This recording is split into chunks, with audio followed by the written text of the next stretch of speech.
Баршаңызға сәлем, қымбатты достар, менің каналыма қош келдіңіздер. Бүгін мен сіздермен ең қарапайым пирогтың рецептісімен бөлсем. Бұл пирогтың ішінде тіпті жұмыртқа да жоқ, және де таразыны да қажет етпейді, өте оңай жасалады. Пирог құрамындағы заттарды өлшеу үшін бізге қарапайым стакан ғана қажет. Менде 200 мл стакан. Сіз кез келген стаканды қолдана аласыз, бірақ бір ғана стаканды қолдану керек, яғни мөлшері, пропорциясы дұрыс болады сонда. Ең алдымен бір стакан ұнтақ жармасын, яғни манкамыз саламыз, сонан соң 1,5 стакан қант саламыз. Барлығын жақсылап араластырып, үстіне 2 стакан айран қоямыз. Айранымыз жылы болу қажет, және де стакандарымыз бір мөлшерлі стакан болу қажет.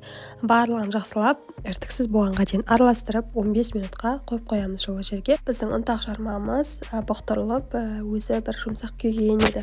Сонан соң жақсылап араластырып, жарты стакан сұйық майымызды құйып, оны да біркелкі болғанша жақсылап асықпай араластырып аламыз.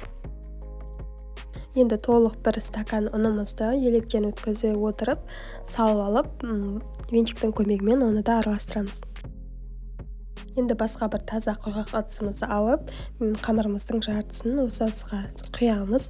Қамырымыздың жартысына 2 ас қасық ұн, ал екінші жартысына 2 ас қасық какао салып, екеуін де венчиктің көмегімен жақсылап араластырып аламыз. Енді формамызды дайындаймыз. Астына пергамент қағазын төсейміз, жан-жағына еш нәрсе жақпаймыз. Негізінен 4-бұрышты формаға шахмат тәртібінде орналастырсақ, қамырымызды әдемі көрінеді, бірақ менде дөңгелек форма болғандықтан осылай көңіліміз қалауынша 2 қамырды кезек-кезек сала отырып салып шығамыз. Ешқандай да бұл жерде реттілік жоқ, өзіңіздің қалауыңыз бойынша сала бересіз. Сонан соң осылай тіс шұқығыштың көмегімен әдемі өрнектер салып шығамыз. Пирогымызды 180 градус қызып тұрған пешке 40-45 минуттай пісіріп аламыз. Піскен-піспегендігін тіс шұқығыштың көмегімен тексеріп аламыз. Құрғақ болып шығуы қажет. Мендегі форманың диаметрі 24 см.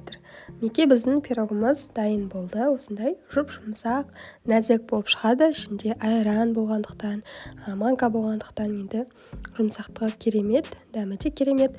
Жасалуы ең бастысы өте оңай, ешқандай миксердің де, таразының да қажеті жоқ. Міндетті түрде осы рецептпен жасап, қалай шыққанын комментарий бөлімінде бөлісіп кетіңіздер. Егер де менің каналым, видеоларым сіздерге ұнаса, тіркеліп алыңыздар. Каналымда көптеген әдемі рецепттер бар. Менімен бірге болғандарыңызға рахмет. Баршаңызға ас болсын.